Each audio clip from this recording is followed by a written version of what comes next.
Hello guys, ఎట్లున్నారు? I hope you people are doing cool. కేరళలో చాలా రోజులు వర్షం పడి పడి పడి ఈ రోజు ఒక్క రోజుగా మస్తు ఎండ వచ్చింది. అట్లా ఆఫీస్కి వెళ్తా అంటే జాక్ ఫ్రూట్ బనానాస్ బాగానే కనిపించింది. ఈ రోజు ఆఫీస్లో ఏమైందంటే మేము జాయిన్ అయినప్పుడు మాకు డెల్ ఓల్డ్ ల్యాప్టాప్స్ ఇచ్చిండ్రు. అందుకోసమే వాడిని ఎక్స్చేంజ్ చేసి ఇప్పుడు లెనోవో ల్యాప్టాప్స్ ఇచ్చారు. అట్లా వర్క్ అయిపోయిన తర్వాత మా ఆఫీస్కి ఎగ్జాక్ట్లీ అపోజిట్ లో ఉండే శ్రీకాంత్ లేడీస్ ఎంపోరియం లాంటిది ఒకటి కనిపించింది ఇక్కడ. సో మా సంధ్య నేను అట్లా ఒకసారి లోపలికి వెళ్ళుంటిమి. సేమ్ మన సైడ్ లానే ఉన్నాయి, కానీ కాకపోతే ఏంటంటే ఇక్కడ కేరళ వాళ్ళు వాడే జ్యువెలరీస్ కొంచెం ఎక్కువ ఇంక్లూడ్ అయిపోయినాయి, ఎందుకంటే ఇది కేరళలో ఉంది కాబట్టి. మాకు ఇంకొన్ని పనులు ఉండగా అక్కడ నుండి బయటకు వచ్చేసి పక్కన ఉన్న ఒబ్రన్ మాల్కి వెళ్ళినాం, ఎందుకంటే మేము కొన్ని గ్రోసరీస్ తీసుకునేవి ఉన్నాయి కాబట్టి.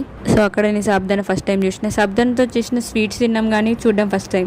మంచిగా అనిపించుండే. మనం చూసిన ప్రతిదీ మన పక్కన ఉన్న ఫ్రెండ్ కూడా చూడాలి కాబట్టి మా సంధిని పిలిచి దాన్ని కూడా చూపించిన. ఇద్దరం కొంచెం సేపు ఆడి అట్లా బయటకు వచ్చి మళ్ళీ ఆఫీస్కి వెళ్ళినాము. అసలు ఈ కేరళలో ఎప్పుడు వర్షం పడుతుందో ఎప్పుడు ఎండ కొడుతుందో మాకైతే అర్థమైతే లేదు. చలో భాయ్, Phir మిలేంగే. Do subscribe to Telugu కుట్టి ఫ్రమ్ కేరళ.